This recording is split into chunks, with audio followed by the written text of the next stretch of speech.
Alrighty guys, Cat4 here, and today I'm going to show you how to use and how to set up the class designer device. First off, to work with the device, you have to have either the class selector UI, which I made a video on by itself. I'm going to put that in the top right. And also I highly do recommend this one if you plan on making basically like a free-for-all. I highly recommend the class selector UI. If you plan on going more with a team-based one, use the ones I'm about to show. And we have the class selectors themselves. So I'm going to show you how to set up these after we set up this, because you need these set up first before you set up this. So how you normally work these is you drop the weapons in that you want to use, but I would not do that first. What you want to do is build one and then copy it to as many as you want, and then take one copy and put to the side somewhere off of your map. So off to the side somewhere that you can go back and grab later if you want to add more classes or change them differently. Change up stuff like that. It's like, because once you put weapons in, you cannot take the weapons back out. So just as like a safety basically. All right, so first off, we're in basic options. I'm gonna do the advanced options as well. Class name, you name whatever you want. Class identifier, you can go through 1 through 16. This basically just makes it the number of classes. You have a maximum of 16 classes. If you have more than 16, you set the none, and you have to unassign one of the other classes and assign the new class. That's basically what you have to do. Grant items on respawn, so this makes it so just for say you have big pots in your inventory, you drank them both, you haven't set the no, they will not refill. If you wanted the refill, put it on yes. Max health, this makes whatever your character's health is. You can have all the way up to 10,000 health. Same thing with max shield, all the way up to 10,000 shield. Movement multiplier, you can have it so double speed basically for this class in particular, not all classes. You have to set that up separately. Gravity, you can have the gravity very high or very low, whichever one you like. Spawn limit, you can make them spawn 10 times or infinitely, or you can have it so don't override. Don't override means map settings. Whatever your map settings are, that's what the class will go by. So like if you have your map settings that everybody has 1,000 HP, well, it won't override it. Everybody will have 1,000 HP. Visible in UI, what this means is it displays in the class selector.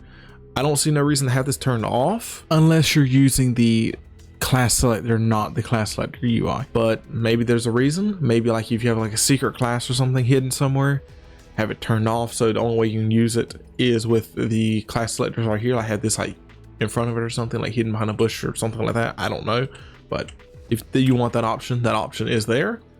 All right, on to all options. So all right, on to all options.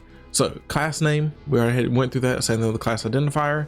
Grant items on respawn, already went through that. Now equipped item, what this does is okay, so what the equip granted weapon means is basically, so as you see, my inventory is full of stuff, and when you spawn into the game, it will immediately go to the 5th weapon. That's basically what it does. So if you want it, so it immediately goes to the 2nd weapon, it'll go to that.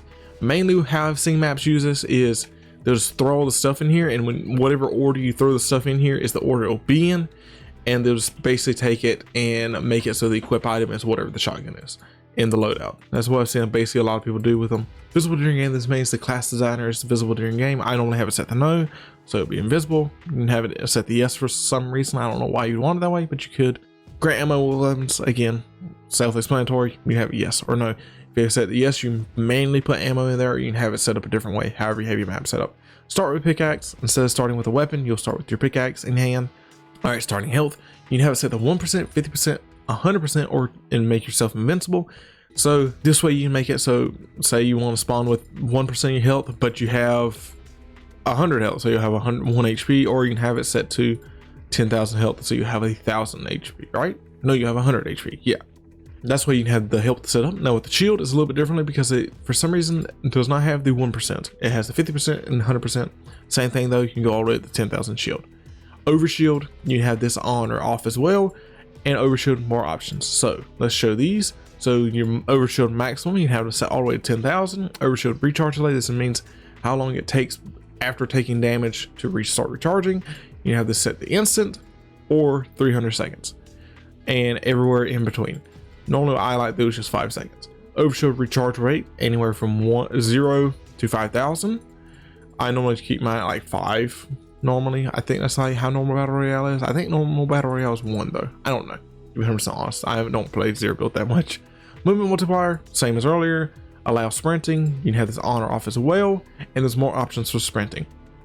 So you can change the energy cost, so how much your stamina goes down while sprinting. Sprint and jump multiplier, so you jump a little bit higher while you're sprinting.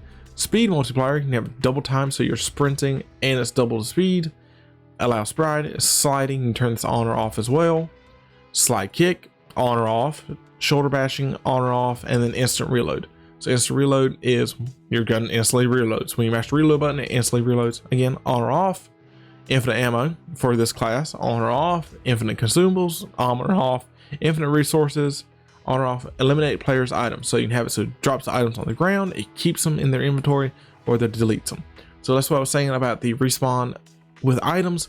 You can have it set to no, and the person will still keep their items, but they just won't have their shield and stuff. So I guess if you like your shield sprouted around the map or something, that's the only time you'd want to do that. But I can't really think of a map design that would need that. Could be wrong though. Eliminate players' resources, again, same options as these: keep, delete, or drop. Fall damage, on or off. Gravity, you can have very low, low, normal, high, or very high. Very high makes it so you can barely jump. Very low means you have extreme jump. Jump fatigue, this means you can jump without, you can constantly jump if you have this set to on. And off means just like normal battle royale, where you jump 3 times and then slowly jump slower, less high. And I said this wrong. On means you can only jump 3 times and then you slowly jump slower. Off means you can jump as much as you want, there'd be no penalty to height. I worded it wrong. Allow mantling. There's more mantling options as well. You can mantle maximum height. Minimum height, you make it really high, so you mantle like really high up in structures, I guess. Mantling minimum height in water. Again, you set this to high. Allow hurling, on or off. Player flight, on or off. Always show nameplates, so you have it always show to all, so it shows all players. Shows just team. It does not show names, and they always hide. So you can just pick however you want. Nameplate distance, so you can 1500, the whole island, 10 meters, yeah.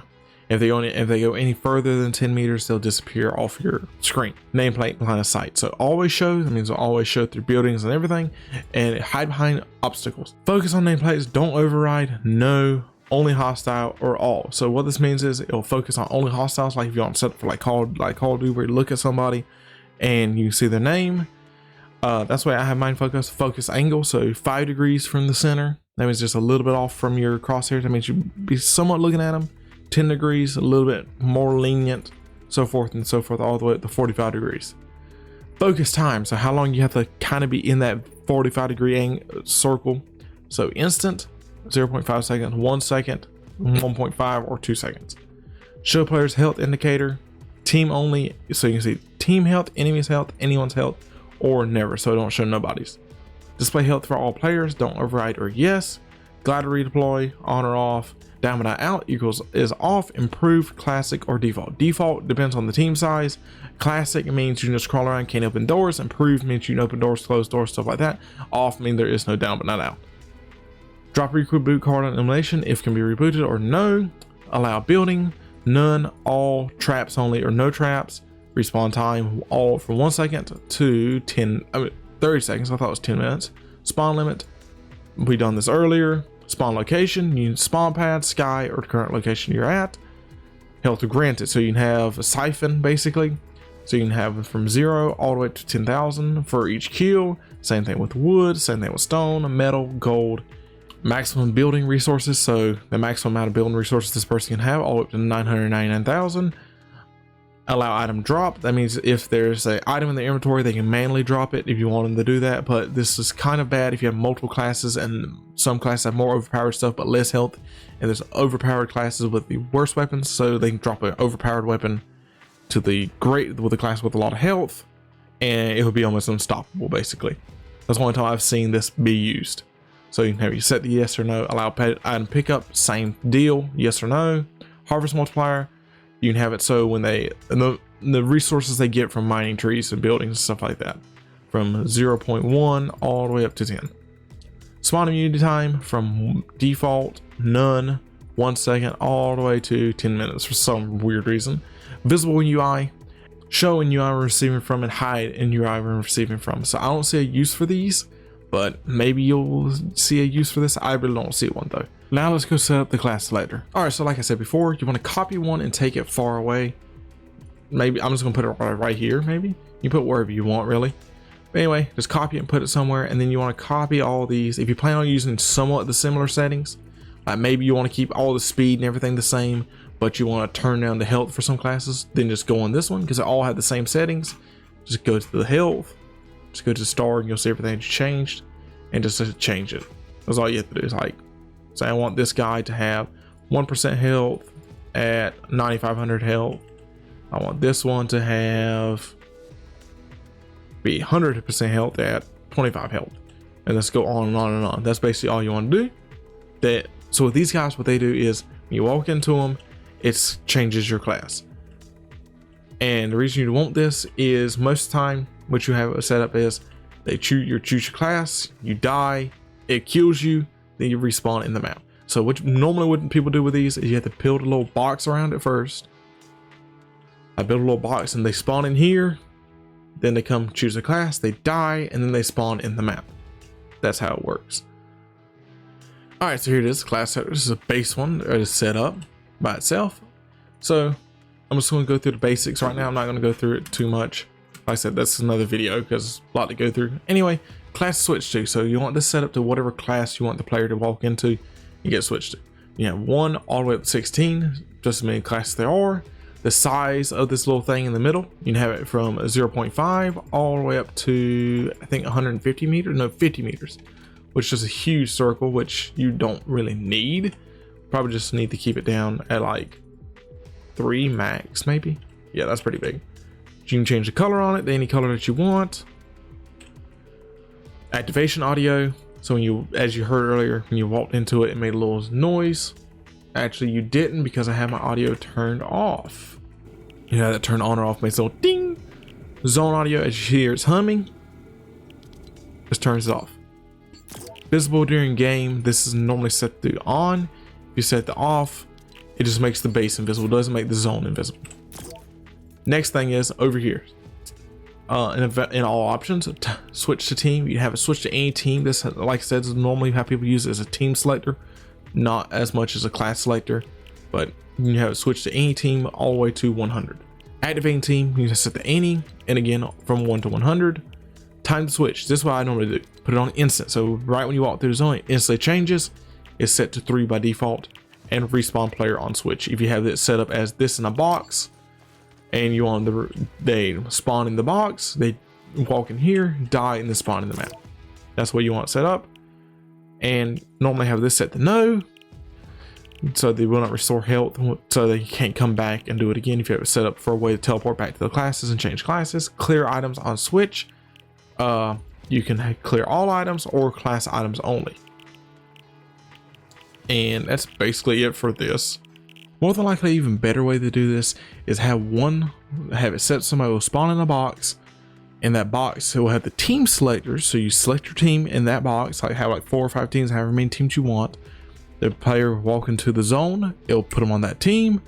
Then once they're in their base or whatever, have the classes set up in the base and have it so it won't switch teams or anything. It'll just switch to the class. That's probably the best way to set it up, but I didn't think of that when I was recording and all that. Some stuff in here is kind of useful, just depends on how you want to set up your map. Anyways, if you guys like this video, give this video a like, subscribe, and all that. Tell me what device you need help with so I can make a video on it in the future. And yeah, see you guys in the next one. Goodbye. Boop.